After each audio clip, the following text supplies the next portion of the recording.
I am Dr. Eddie from Operation International.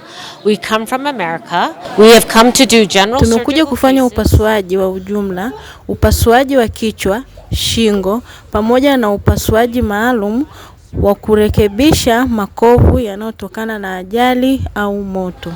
Naitwa Mchungaji Joel Edwin Yalanda, mkurugenzi wa shirika la The Norbert and Friends Missions.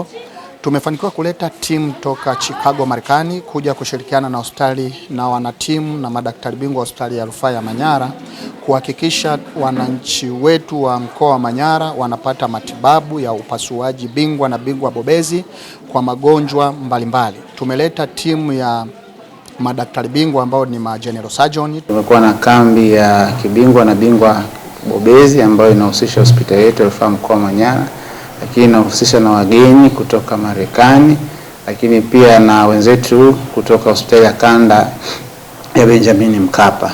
Na kambi hii itakuwa kwa siku 6, imeanza tarehe 19 na tegemea itaisha siku ya Ijumaa tarehe 24. Kambi hii imejikita katika kutoa huduma katika maeneo ya upasuaji, maeneo ya mfumo wa mkojo kwa maana urolojia, lakini maeneo ya magonjwa ya wanawake na kina mama, lakini pia magonjwa ya pua, koo na sikio kwa maana ENT, lakini eneo la macho. Majina yangu naitwa Patricia Nambari Male, ni meneja mradi, nafanya kazi na shirika la KCCO. Shirika la KCCO tunashirikiana na hospitali ya rufaa mkoa wa Manyara katika kutoa huduma za kibingwa. So far tuna kambi iliyoanza tarehe 19 mpaka tarehe 24 ambapo leo ni siku ya pili.